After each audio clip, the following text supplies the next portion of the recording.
유럽의 고대 문명은 두 개, 그리스 문명과 로마 문명이지. 이 중 그리스 문명을 먼저 배우고 로마 문명은 다음 시간에 배울 거야. 그리스에는 대표적인 두 도시 국가인 폴리스가 있었어. 바로 아테네와 스파르타야. 그리스는 산이 험해서 통일되지 못했기 때문에 수많은 폴리스 도시 국가가 생겨났어. 폴리스 경찰 아니야. 폴리스야. 발음은 똑같지만 스펠링은 달라. 지금도 대도시를 메트로폴리스, 대도시가 모여있는 거대 도시를 메갈로폴리스라 하지. 뒤에 붙는 폴리스가 바로 도시란 뜻이야. 고대 그리스 폴리스의 구조는 거의 똑같아. 폴리스의 정상에는 신에게 제사 드리는 신전이 있는 아크로폴리스가, 아래쪽에는 귀족과 시민들이 모여 토론하는 광장인 아고라가 있었어. 오늘날도 각종 동호회나 회사에서 체육대회 같은 단합대회를 많이 하지. 그리스 폴리스도 마찬가지였어. 그리스 폴리스는 200개가 넘었지만 동족의식, 즉 같은 민족이라는 생각을 갖고 있었지. 언어, 종교, 민족이 같았기에 4년마다 어떤 날을 정해 신에게 제사를 지내고 달리기, 레슬링, 창 던지기 등 경기를 열어 동족의식을 강화했지. 이게 바로 올림피아 제전이야. 지금의 올림픽으로 발전했지.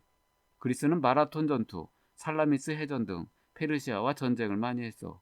그때마다 누가 싸웠을까? 귀족들? 아니지. 평민들이 넌 자발적으로 못 참전해서 잘 지나간다. 싸웠지. 그리스 페르시아 전쟁에서 아테네가 승리해. 당연히 평민의 지위는 높아졌겠지. 나라를 지켰으니까. 그러자 평민들은 당당하게 귀족처럼 정치에 참여할 수 있게 해달라고 요구해. 아테네는 평민들의 요구를 받아들이지.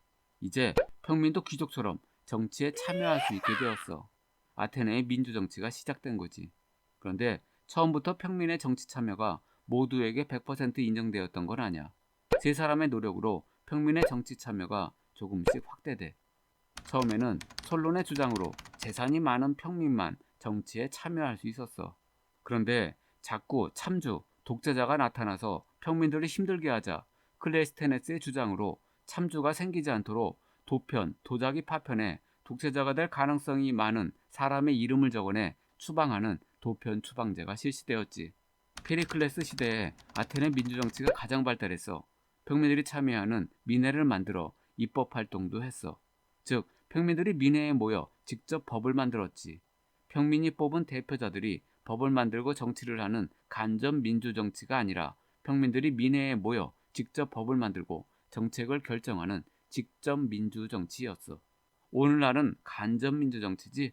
국회의원, 시의원이 국민을 대신해 정치하잖아. 또 가난한 시민에게는 공무수당을 주어 정치에 참여할 수 있도록 했지. 솔론 때와 반대지. 그때는 재산이 많은 사람만 정치에 참여할 수 있었잖아. 민주정치가 많이 발달했지. 그런데 당연히 한계는 있었지. 여성, 노예, 외국인은 정치에 참여할 수 없었어. 당시는 여성, 노예, 외국인은 무시하는 사회였거든. 오로지 그리스 아테네 성인 남자만 정치에 참여할 수 있었어. 따라서 오늘날처럼 완전히 평등한 민주주의는 아니었던 거지. 여성 참정권은 1893년에야 비로소 실시돼 100년 정도밖에 안 됐어. 스파르타는 다 알지? 스파르타식 교육, 학원 광고에도 많이 나오잖아? 피도 눈물도 없을 정도로 엄격한 것을 뜻하지. 여기에서 유리한 거야. 스파르타는 적은 수의 시민이 많은 수의 노예를 다스리는 나라였어. 당연히 엄격할 수밖에 없겠지? 어렸을 때부터 합숙해서 군사교육을 받았어. 그 결과 강력한 군사력을 갖게 되었어. 영화에도 있지? 300. 그러면 스파르타도 아테네처럼 민주정치였을까? 엄격하고 강제적이었기에 민주정치는 아니었어. 아까 그리스 수많은 폴리스들은 동족의식을 가지고 있다고 했지. 그런데 시간이 지나면서 분열이 생겨. 바로 아테네를 중심으로 여러 폴리스가 모인 델로스 동맹과 스파르타를 중심으로 여러 폴리스가 모인 펠로폰네소스 동맹이 대립해. 즉, 아테네는 델로스 동맹의 짱이었고 스파르타는 펠로폰네소스 동맹의 짱이었어. 처음에는 아테네가 스파르타보다 앞섰어. 그리스 페르시아 전쟁에서 아테네가 승리하자 아테네를 중심으로 델로스 동맹이 형성돼. 그리고 지중해를 장악하면서 해상 제국으로 성장하지. 그리스 페르시아 전쟁에서 그리스의 승리로 평화가 찾아왔으나 델로스 동맹의 맹주였던 아테네가 주변 폴리스들을 압박하고 간섭하면서 세력을 확장하자 이것에 불만을 품은 폴리스들이 그리스 남부 펠로폰네소스 반도에 있던 스파르타를 중심으로 동맹을 맺게 돼. 이게 바로 펠로폰네소스 동맹이야. 하늘에는 태양이 두 개일 수 없는 법. 마침내 엄격한 군사교육으로 강력한 군사력을 지닌 펠로폰네소스 동맹의 맹주 우두머리 스파르타가 델로스 동맹의 맹주 아테네에 맞짱을 떠. 델로스 동맹 대 펠로폰네소스 동맹, 결국 둘 사이에 전쟁이 벌어져. 그게 바로 펠로폰네소스 전쟁이야. 당연히 체계적이고 엄격한 군사력을 지닌 스파르타가 승리했지. 이렇게 그리스는 오랜 분열과 전쟁으로 국력이 소모되어 결국 마케도니아의 알렉산드로스에게 정복당하지. 마케도니아는 나중에 아시아와 아프리카까지 영토가 확대되면서 알렉산드로스 제국이 돼. 전쟁의 순서와 결과 잘 기억해. 그리스가 알렉산드로스에게 정복됐으니 이번엔 알렉산드로스 제국 이야기야. 앞에서 오랜 전쟁과 분열로 쇠약해진 그리스를 마케도니아의 알렉산드로스가 정복했다고 했지. 아직까지 나라 이름은 마케도니아였어. 그리스를 정복했으니 사실상 유럽을 정복했다고 보면 돼. 유럽을 정복했으니 이제 남은 건 아시아와 아프리카지. 이후 알렉산드로스는 아시아로 눈을 돌려 세계를 정복하려 한 거지. 아시아는 유럽의 동쪽에 있지. 그래서 아시아 원정을 동방 원정이라 해. 페르시아의 아케메네스 왕들을 정복하고 계속 동쪽으로 진군해서 인더스강 북쪽까지 진출해. 아시아는 여기서 중단. 이제 남은 건 아프리카뿐. 중앙아시아에서 아프리카로 넘어가지. 아프리카 입구에는 이집트가 있었어. 알렉산드로스는 아프리카에 이집트도 정복하지. 그리고 여기서 멈춰. 마침내 알렉산드로스는 유럽에서 아시아, 아프리카에 이르는 대제국을 건설하게 돼. 이 대제국의 이름이 바로 알렉산드로스 제국이야. 또 알렉산드로스는 그리스 문화를 좋아했어. 그래서 가는 곳마다 그리스 안녕하세요. 학자와 예술가들을 데리고 그리스 문화를 전파하고 다녔지. 그는 동서융합 정책을 펼쳤어.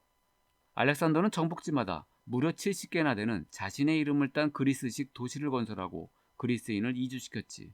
그중 가장 유명한 것이 이집트 북부의 알렉산드리아야.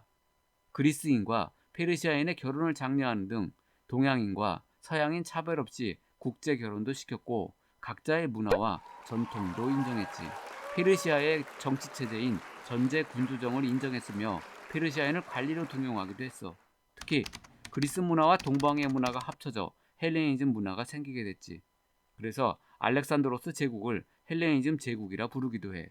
이러한 동서융합 정책의 내용은 서술형에 반드시 나와. 잘 기억해.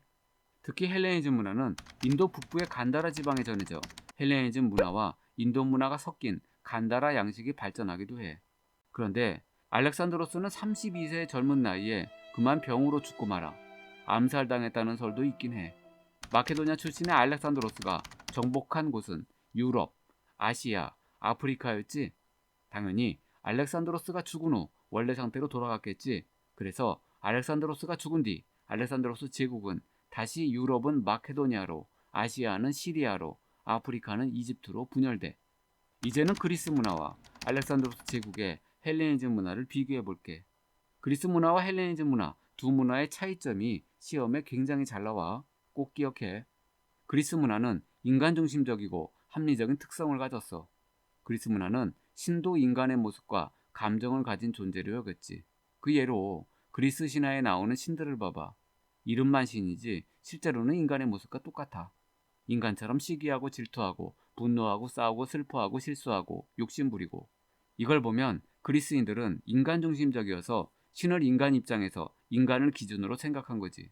신이라고 뭐 별다른가? 우리와 똑같이 생각하고 행동하겠지. 나름 합리적, 현실적, 이성적이었다는 말이야. 주의할 것은 신중심적이라고 거꾸로 생각하면 안 돼. 즉, 신중심적이라는 것은 오늘날의 종교처럼 숭배, 믿음, 신앙으로 생각하면 비합리적, 비현실적이잖아. 그건 신을 모든 면에서 인간과 다른 완전하고 절대적이고 우월한 존재로 여긴다는 뜻이야.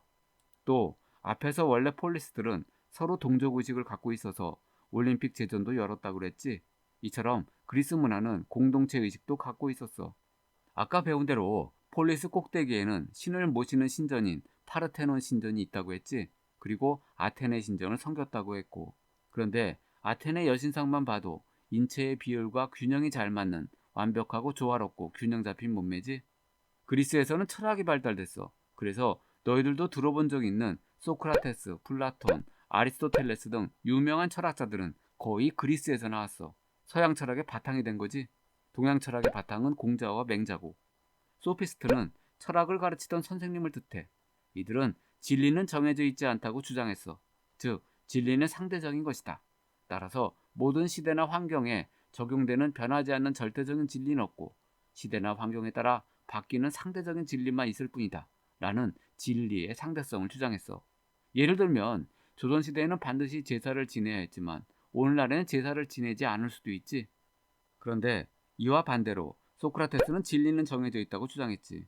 즉, 어느 시대, 어느 상황에서도 적용할 수 있는 절대적인 진리가 존재한다고 주장했어.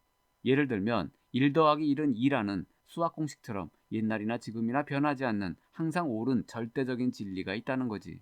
이 둘은 서로 반대니까 소피스트와 소크라테스 둘 중 하나만 외워.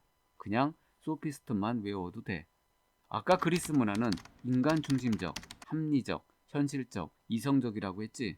그래서 철학, 문학, 역사학, 수학, 의학 등 여러 가지 학문이 발달해. 문학에서는 호메로스의 대서사시인 일리아드와 오디세이, 역사에서 헤로도토스는 그리스 페르시아 전쟁을, 투키디데스는 펠로폰네소스 전쟁을 기록했어. 수학에서는 피타고라스가 유명했지. 피타고라스의 정리 알지? 의학에서는 히포크라테스가 유명했어.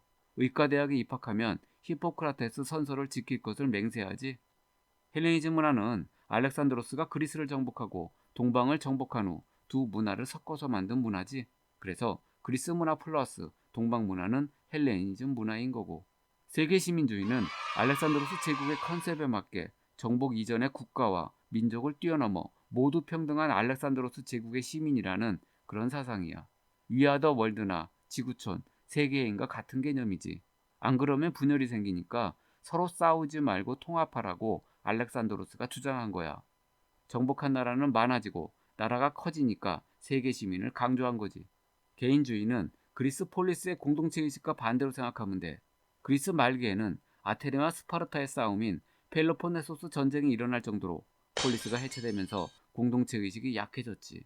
그래서 자기 자신만 생각하는 개인주의가 알렉산드로스 제국 시대의 헬레니즘 문화에서 유행했어. 미술도 그리스 문명의 미술과는 반대야. 그리스 문화의 조각 작품을 보면 여러 신들을 점잖고 품위 있게 그리고 팔등신으로 비율 좋게 묘사했어. 하지만 헬레니즘 문화에서는 인간의 감정을 역동적, 현실적, 사실적으로 표현했어. 특히 라오콘상이 유명해. 라오콘은 아폴로 신을 모시는 트로이의 관리였어. 그런데 트로이 전쟁 때 그리스가 보낸 트로이 목마가 성 안에 들어오는 것을 반대해 아폴로 신의 노여움을 사지. 그걸로 바다의 신 포세이돈이 보낸 큰 뱀에게 두 아들과 함께 살해당해. 라오콘상은 큰 뱀에 물려 죽기 직전인 라오콘과 두 아들의 고통을 표현한 작품이야. 괴로워하는 표정과 움직임이 정말 리얼하지? 그래서 역동적, 사실적이라고 한 거야. 헬레니즘 문화도 그리스 문화처럼 철학이 발달했어. 그런데 철학자 이름은 알 것 없고 학파 이름만 기억해. 학파는 같은 의견을 가진 사람들의 모임이지 철학을 연구하는 사람들이 두 학파로 갈라져. 스토아 학파는 도덕, 절제, 이성을 중시, 에피쿠로스 학파는 감정과 쾌락, 행복을 중시, 서로 반대되는 내용이야. 둘 중 하나만 기억해. 도형의 넓이와 부피를 구하는 유클리드의 기하학 유명하지? 너희들도 수학에서 배우잖아? 아르키메데스가 목욕 중 물이 넘치자 부력의 원리를 발견하고 유레타, 알았다 알았어라고 소리친 이야기 유명하지? 그리스 문화나 헬레니즘 문화 모두 사람 이름이 스로 끝나서 헷갈리니까 정확히 외워야 해.